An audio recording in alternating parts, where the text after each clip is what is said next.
What's up, YouTube?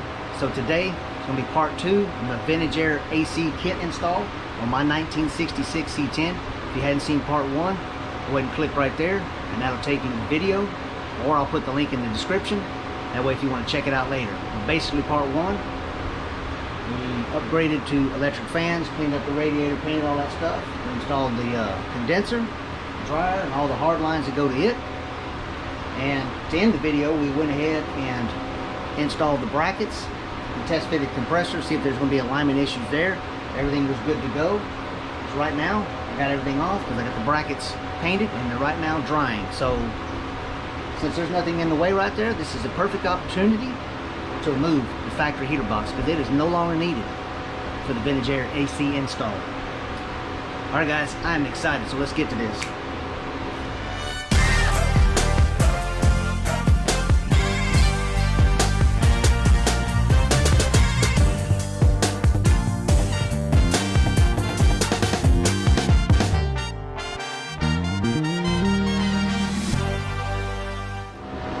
Alright guys, really simple. Go ahead and take these screws off this heater box on the outside.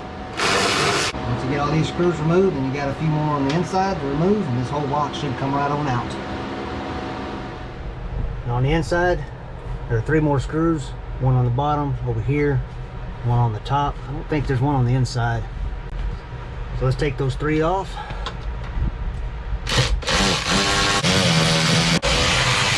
I guess the worst thing about installing the AC kit is you lose your glove box because they give you a little shallow plastic one that goes in. But for filming purposes, to see the last 2 bolts that hold the heater box in, we're going to go ahead and remove the cardboard glove box. 2 screws here, 4 up top, and 2 on the other side.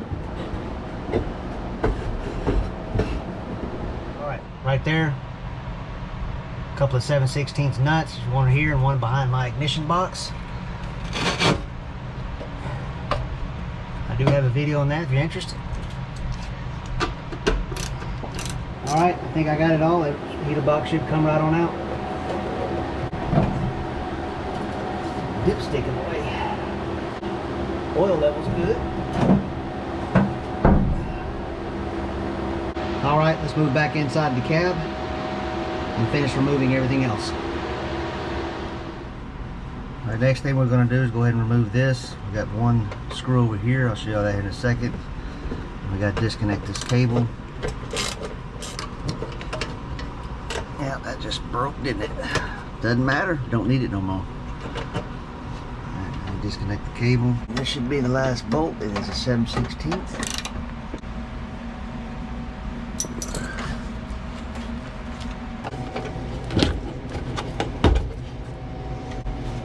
There is a connector you'll have to unplug.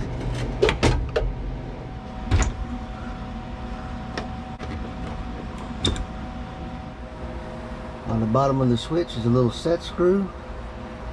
You don't need to take it all the way out. You should just back it out and slide it out. Lastly, to get like a flat head or whatever, that little nut should turn off.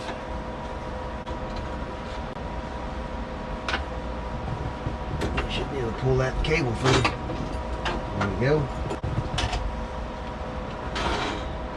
And there's that little plate. And that should just push out. Later on in the video we'll get into it, but I'm actually reusing this plate because I got knob switches to control the actual AC unit. So I'm over here cleaning this section, trying to get rid of all the gasket material because there's a plate that comes in the kit that covers these holes. And I noticed right here and here were 2 Phillips screws, and I didn't know what they really went to. Went ahead and took them out, and this thing falls out inside the cab, or inside the cowl section.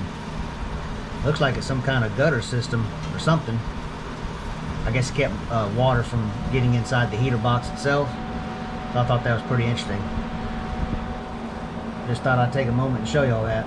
So I think what I'm going to do is go ahead and clean this up, put it back and paint it, put it back on. And then I'll put that plate there, because I got to put silicone around that, seal that off, along with this plate that goes in the square hole. Alright, first thing, we're going to go ahead and install this plate. But what we have to do is use their template that they provide in the instructions. So there's the template right there. I just got to cut it out, and then we line it up with that OEM hole there, and we're going to drill a 9/32 hole. So let me go ahead and get this cut out. We'll move to the truck and get that one hole drilled. All right, template cut out.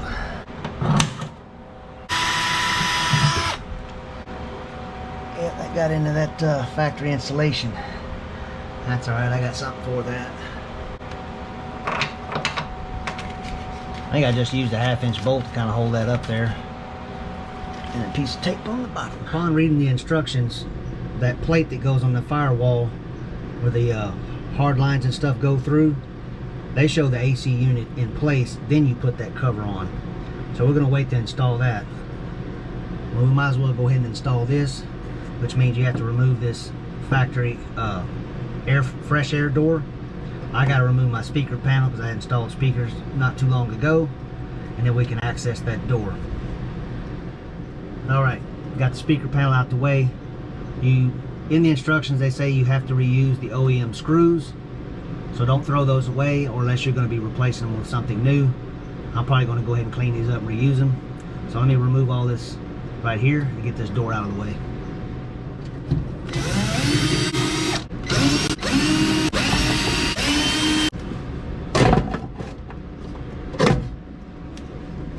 I had just remembered something. I had purchased these air vent seals a while back from Classic Parts. There's the part number right there. I don't know if y'all can see that. I'll put a link in the description if you're interested, but instead of putting silicone here, I'll just use the seals to seal that off. I think that'll work out just fine. Installed. Alright, I got that gutter painted up, put a little silicone on the back, so I'm gonna go ahead and put it in. And then we can put that cover that comes in the kit on. Alright, got some silicone applied to the deal. You have to reuse your OEM screws. We'll go ahead and tighten that up and we'll be done. Alright guys, there it is. That's the main AC unit. This is what goes up under the dash. Mostly put together. There are some brackets that come in the kit. A couple of screws that go right here. They were already in the AC unit. Go ahead and take those out. They're just hand tight. There's some more on the back side as well. Spin that around, you'll see two more there. Those 4 hold this bracket in place. And then that 9/32 hole we drilled in the cab takes a 1/4 bolt. And then the 1/4 bolt with the spacer goes through that factory hole that the template lined up with. Once we get these 2 brackets mounted, then we got to test fit it to the cab. We got to drill these 2 holes out. They get those sheet metal screws right there. We got to drill these 2 holes out in the cab, get that mounted, and then we got some more stuff to do, drilling out wise. All right, not too bad. Had to have my wife help me. I basically held the unit in place while she ran those 1/4 bolts on the outside on that front bracket. Once she got those started, I pretty much took over from there because it was kind of hard to do this by yourself. In the Vintage Air instructions, they recommend having this level left to right and front to back as best as possible for proper drainage. So I did that. I think I got it pretty close to where it needs to be. Went ahead and drilled the 2 3/16 holes that they recommend in this area here, and then I ran in the sheet metal screws that are provided in the kit. The last thing we need to do is the drain. We got to drill a hole in the firewall. It's going to have a slight bend going down to drain properly. So let me get the camera set up and we'll get all that going here in a minute. But I wanted to go over something real quick. Don't know if you noticed, but all the factory firewall insulation is now gone. I cut that section out because I got a new firewall pad I'm going to be doing. I'm going to replace the whole thing right now. Once I get that hole drilled for the drain, I'm going to pull this unit back out. Because I got to install all the hard lines before it goes back in permanently. And 2, it's just in the way. That's why I'm doing this now, because as you can see, there is so much room right now to do this. This whole side is going to be really easy to do. This one's going to be a little tricky with the gas pedal, fuse block, and some other stuff. But I think I'm in a position to where this is going to be the easiest it's ever going to be to replace this firewall pad. However, I'm not going to be filming. I'm not going to show that process in part 2 of the AC install. I think I'm gonna do a separate video just for the firewall pad replacement. That way if anybody's interested out there in the world how to do it, they'll see it being done, and we'll go from there. Next time we're putting this unit in, you're gonna see that whole brand new firewall pad, and I'll show, you know, we'll do a quick glance over so y'all can see what it looks like. We're gonna make the hole for the drain hose, and according to the instructions, you want to take some kind of device. I used a school ruler.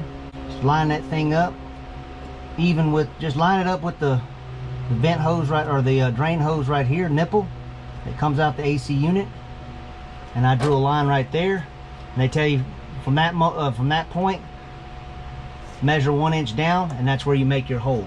The hole size will be 5/8. I'm going to do a pilot hole first,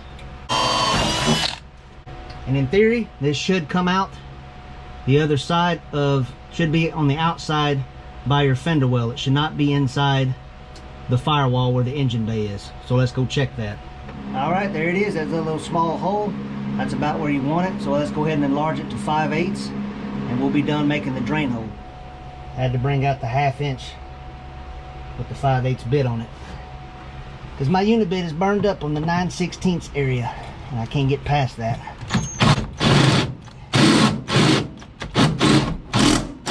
There it is, 5/8 hole. At this point, if everything was done, then we install the drain. But like I stated earlier, we pull this AC unit out and start doing the firewall pad. I got a lot of work ahead of me.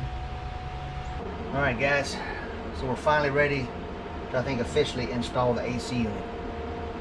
Just put the firewall pad in over the weekend. So now this thing is ready to go back in. We've already test fitted it, got the hole drilled for the drain as y'all saw earlier. So now we need to assemble all the hard lines that come in the kit and get it mounted, and then once it's mounted and all the lines are poked through the firewall, then we can officially install that. There are some grommets that come in the kit that go around the holes. There's also some, they call it press tape, kind of that tar stuff, like right here, it's a little sticky. There is this on here, caution. This is under pressure, so once we start removing these caps, it'll probably do a little hissing at us, like a scared cat. All right, I guess we'll go ahead and start removing the caps.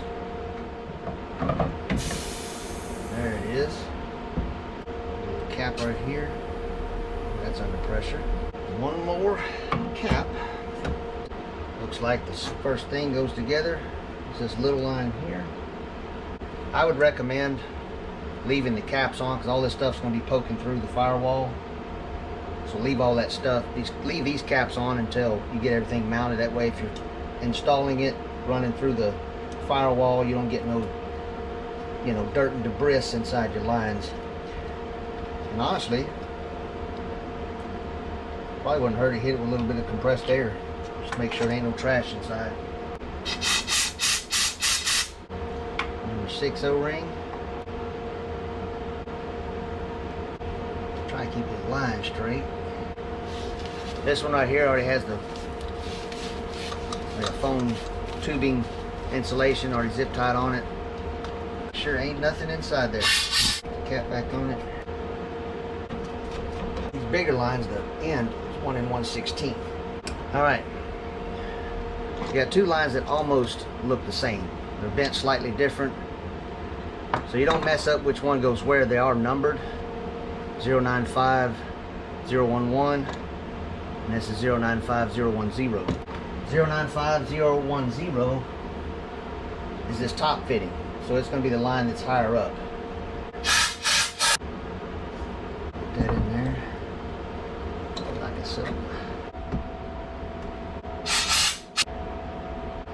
Bottom line goes under the bracket. You know, before I film this stuff, as I'm putting it together, I try to kind of quarterback through everything.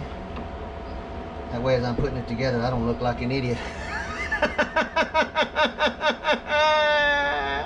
You know what, guys?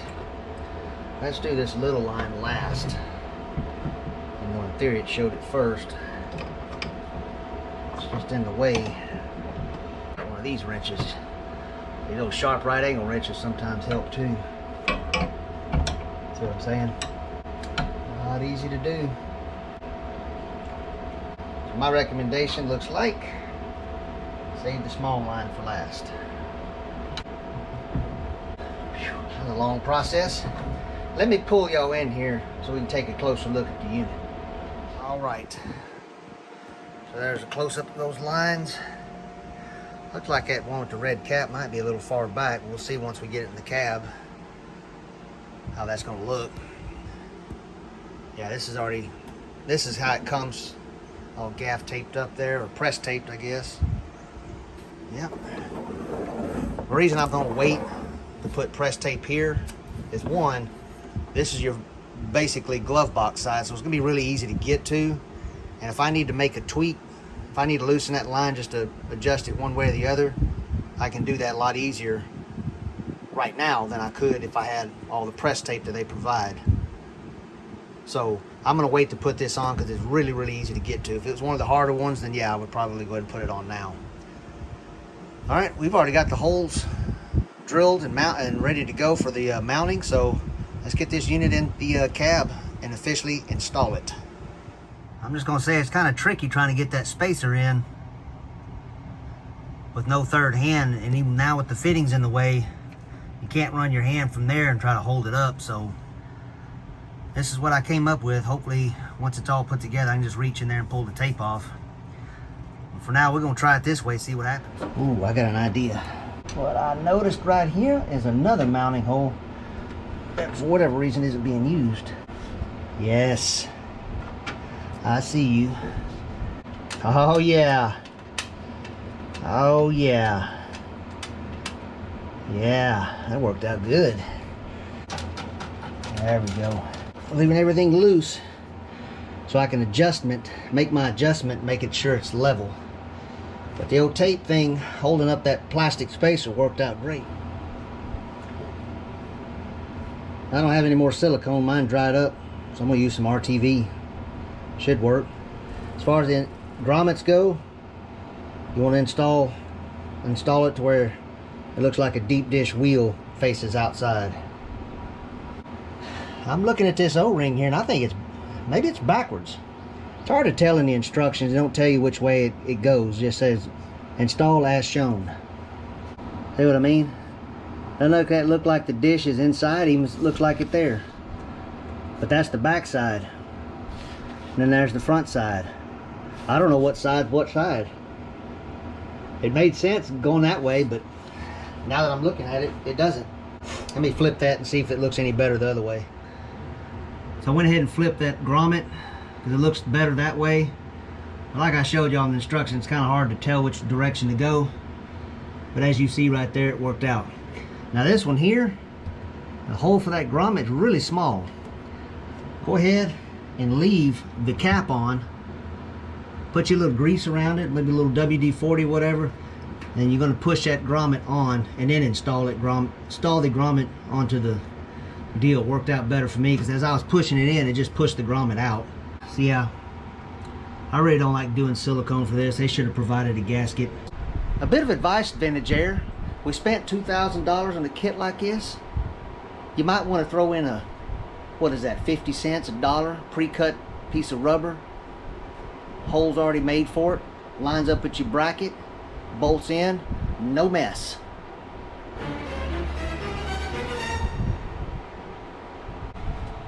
Let's go ahead and do the drain.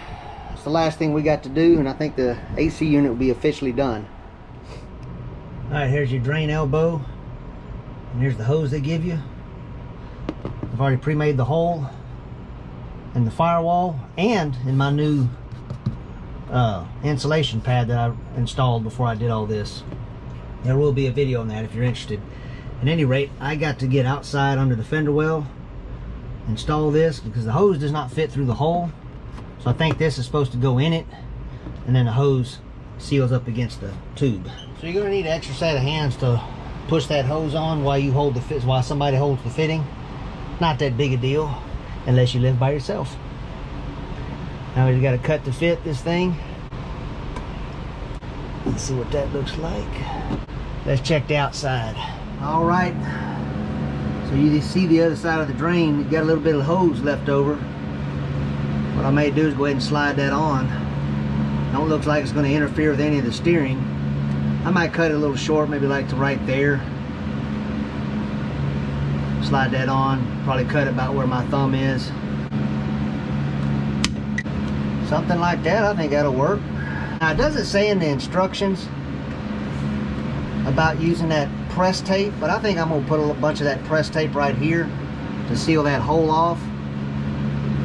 That way, if any moisture while I'm driving was to get in there, like on a rainy day, it won't go inside the cab and you know, mess up the firewall pad or any of that stuff. I'm personally going to do that, but like I said in the instructions, it doesn't say to do that.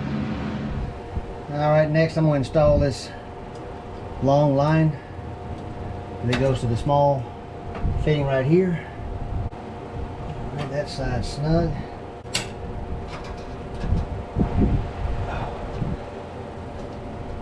Alright, not too bad. Alright, that worked out okay. Let me go ahead and get some wrenches, tighten it up, and we'll go from there. Alright guys, so I don't know if you noticed, I haven't been following the instructions page by page. I've been kind of jumping around, and I'm about to do the same here. I'm about to go ahead and start wiring up the system. And this is where we part ways, because I'm not going to film none of that, because I see it this way. Everybody's going to wire their truck differently to suit their needs, and I'm about to do the same. Once everything's said and done, I'll kind of show you how I wired it, and then after that we're going to go ahead and pick back up, finish the install, the tubing, the vents, and all the other stuff that has to be done under the hood. And then once all that's said and done, then we can finally test the system as best as possible up until we get Freon squirted into it.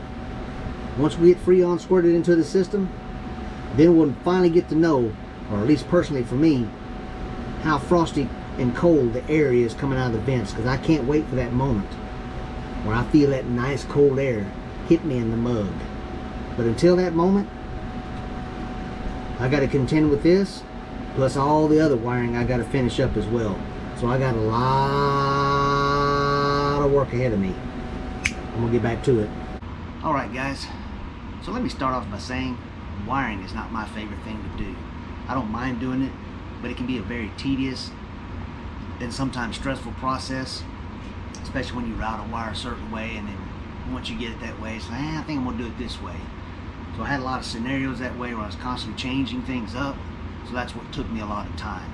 But I think I got the wiring about 98% done. There's a couple of things I need to take care of, but they're very minor, and I'll deal with that here in a second. But for now, let me go ahead and grab the camera I'm staring at, and then go ahead and pull you into the truck behind me, and then let me show you the progress I've made. First things first, a little golden piece of jewelry. There's a brand new 150 amp alternator from PowerMaster. Any parts I show you in this video, all links will be in the description if you're interested. No, the alternator does not come with a double groove black pulley. Swap that out. That is a Summit Racing pulley. If you do want a gold double groove pulley, PowerMaster does make one. So now I got all my belts lined up and going. I did add the third groove for the crank. So that lines up at the front groove of the power steering. So I just need to get a belt for that. I got one, but it's a little too small, so I need to get another one. Here's the temperature sensor or temperature switch by Painless as well. There's the radiator probe going all the way through there, and basically pushed in right there. You see that little silver piece? That's where the probe is at. 30 amp circuit breakers that come with your electric fan harness kit. Relays are tucked in this corner pocket with the horns. I thought this is kind of a concealed spot, but still really easy to get to and troubleshoot if need be. Now down here, we get a little light so you can see a little bit better. That connector's a weather pack connector from Painless as well. I built that, and I grounded the fans there. That little connector's for the fans. There it is right there, part number. Once again, link will be in the description.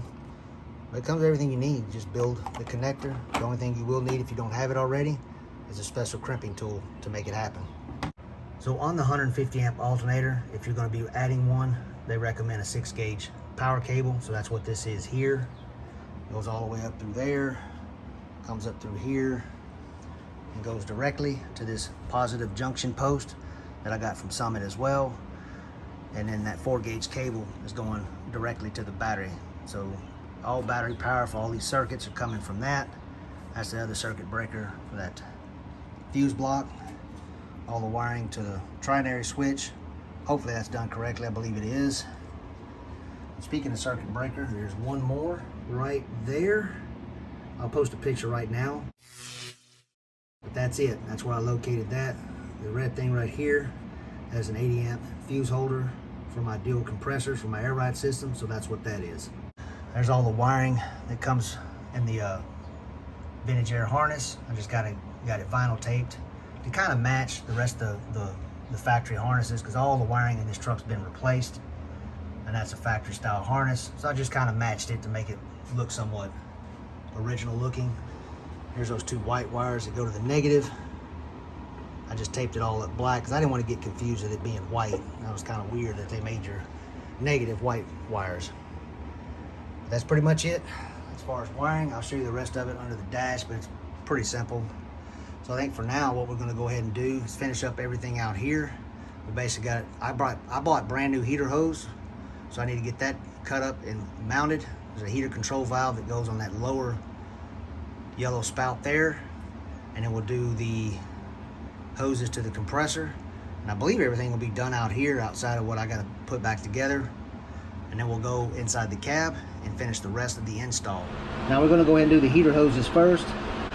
All the heater hose nipples on the heater control valve are 5/8. And if you're removing your factory heater box, you know one hose coming off of it's 3/4, which goes to the water pump, and then the 5/8 goes to the other end coming out of the intake. Well, they make fittings that you can change to 5/8, so I got to do that. I got this from Summit Racing. Link will be in the description, but it's stainless steel. And so I'm going to go ahead and replace both of them, the top one and the lower one. So let me go ahead and do that, and we'll go from there. So according to the Vintage Air instructions, they got the hose, the heater hose, going from the intake to the bottom fitting right here. Actually, the heater control valve will be in between that, and then the top one goes to the water pump. They show it in the instructions routed under the compressor, like so, as you can see there. I got a little concerned because when I first started doing it, it got a little kinky right here. And see, I don't do kinky. But I think I got it figured out to where it's not doing that anymore. So, I think that's going to work out. So let me go ahead and grab the heater control valve, get that in place, cut a small little piece, got to install that, heater control valve, and then connect this hose. Once we do that, and then we'll do the top one that goes to the water pump, and then we can move on to actually connecting the hoses that go to the compressor. I went with a 4.5 inch piece. Once again, the instructions do not specify how long the hose should be. I'm going with a 4.5 inch piece.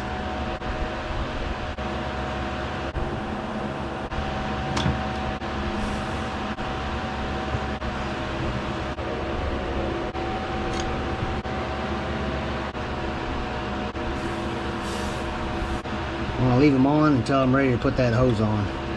Alright, so this hose goes right here, the smaller fitting, and it connects to that hard line that comes from the condenser. The fittings, or the lines, do have the O-rings already on them.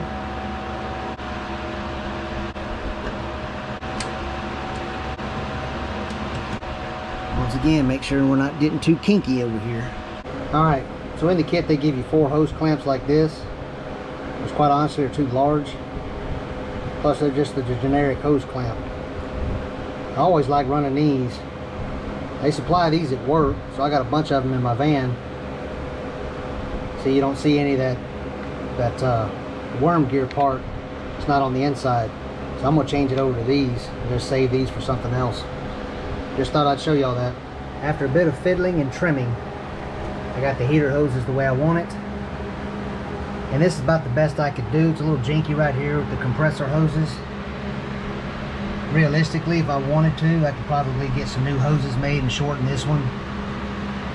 I mean, it really doesn't need to be bowed out like that. But it is what it is. I'm not going to mess with that. I'm just going to use with what came in the kit.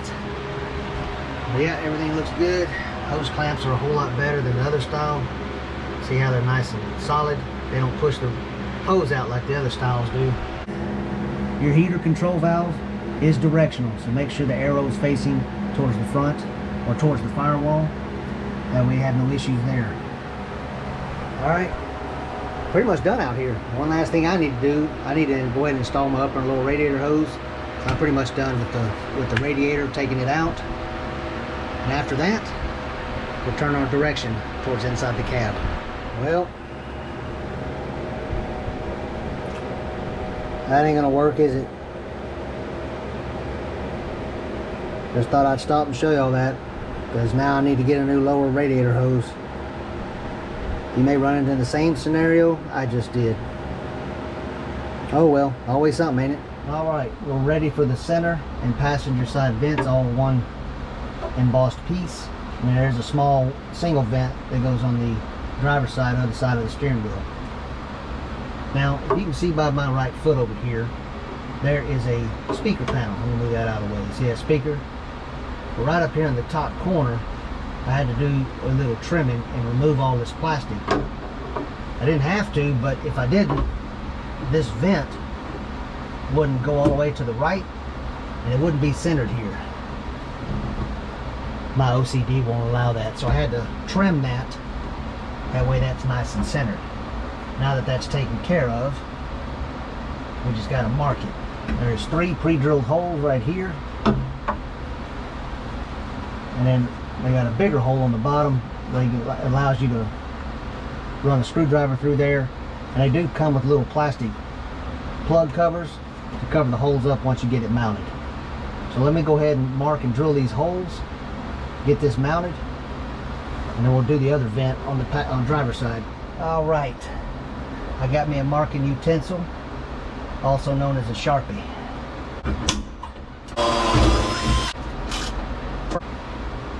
Now, once again, I need to check alignment from one end to the other. So let me utilize the chicken eye. Oh yeah, that is lined up.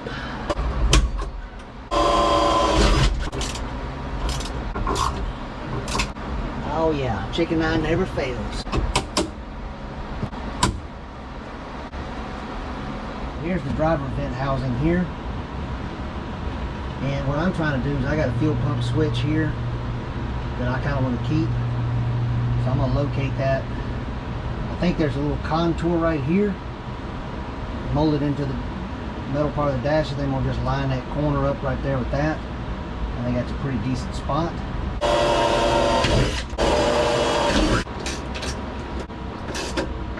This is the only vent that has the spout on that. That one goes here. So make sure you pay attention to that. There we go. Alright, let's go ahead and start routing all the tubing.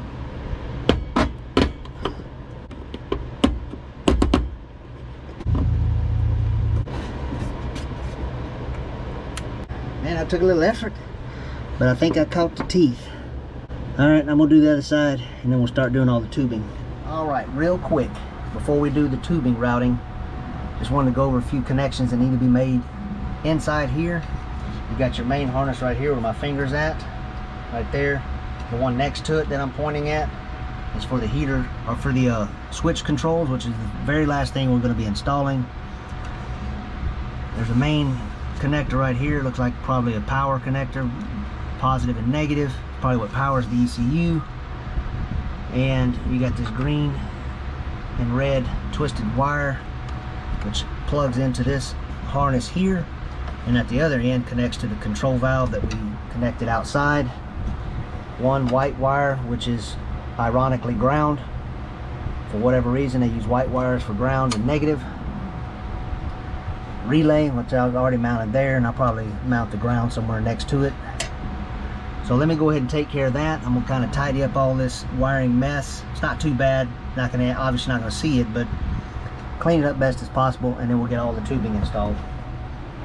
Real quick, I did put the press tape on that main fitting, and I also put a little press tape on the drain. Let me show you.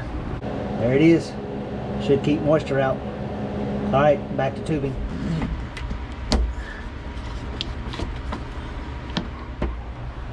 Alright, looks good to me. We'll just loosely test fit the glove box and see if there's any issues. Well, it took a little finagling, but it fits. Had to move the tube just slightly. Probably could shorten it, but I am not even going to install the glove box until this system is 1000% complete. I don't want to keep messing with this, taking it on, taking it off. So, but it tests fit and it does work. So we're going to move on to the main tubes. Alright guys, so now it's time to install the switches to the factory panel that goes in the dash. Make sure you retain the backing plate that goes on the back, because the one switch goes through that, and then you get two washers for your other switches to compensate for the thickness of that. So do not lose that.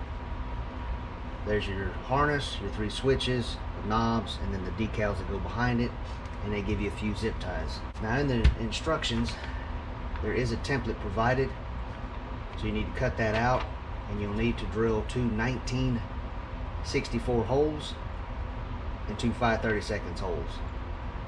I'm not sure if I have a 1964 drill bit. I gotta look, but I know I got the other one. So let me go ahead and get this cut out, get the drill bits, get the drill and everything going. That way we can drill this panel out. Template's cut out. Got the little hole you can cut out for the OEM hole. Should fit it right inside that lip right there. I do not have a 1964 drill bit. I converted that into decimals, and that's 0.3. A 5/16 drill bit is 0.312, and a 9/32 is 0.281. So I'm gonna play it safe and do the 0.281 or 9/32 drill bit. But I'm not going to the store just to buy a drill bit, not for this. I'm using a little scrap piece of 2x4, that way I don't drill into my table, and I don't put a lot of pressure on these tabs.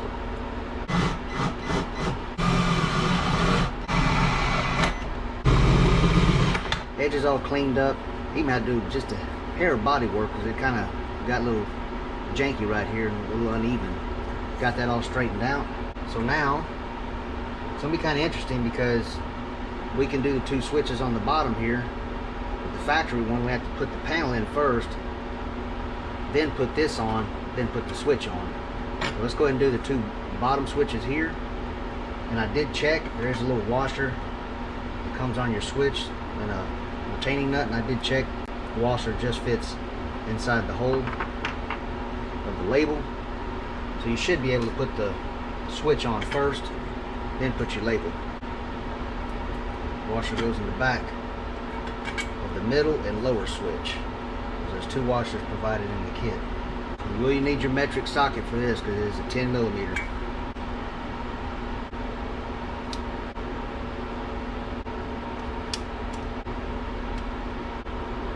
Looks pretty good. No set screws, just a nice tight fit. There you go.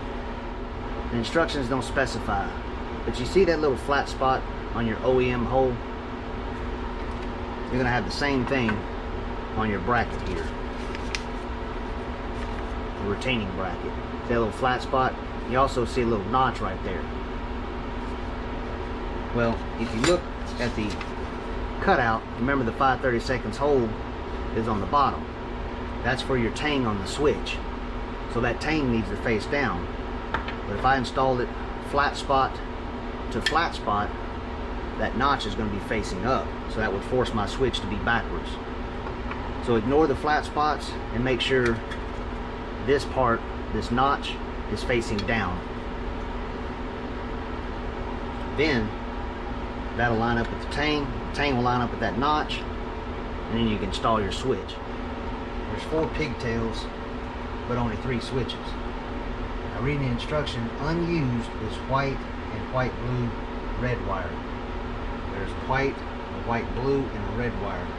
It's saying to zip tie that out of the way. You see a dark black spot. I'm assuming that is the heat shrink that's right here. Alright, zip tied out of the way. So the temperature switch gets the connector with a white wire, a white red wire, and a red wire. So let's locate that. Oh, first one I grabbed. Alright. Looks like the white part faces up with the white part. Middle switch, or your mode, It's white, yellow, and red. So that must be that one. Blower speed's white, green, and red, which is this one right here. You go grab that switch, and I'm gonna go ahead and clip it on. That way when we officially install this, it just goes all together. Alright, I got a switch installed, but I still have to take it back off to install the actual plate. This is how I did the wiring to keep these wired and straight. This is how I zip tied it. That way when I install it to the panel like that, that's probably how it's going to sit in the truck. And then we just got to route this to the ECU. Once it's installed, then I can put the label and knob on. I believe this portion will be installed. Alright, let's go ahead and install this to the truck. It does kind of snap in place, which is nice, makes it a little easier.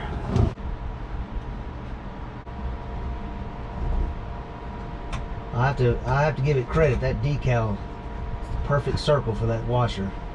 So you can't, I mean, you can pretty much get it straight. Alright, looks pretty good. Knobs feel consistent. Looks pretty good. The only thing I need to do now is go ahead and route the wiring, kind of however I'm going to do that, get it plugged up to the ECU. And this portion of the install will be officially done.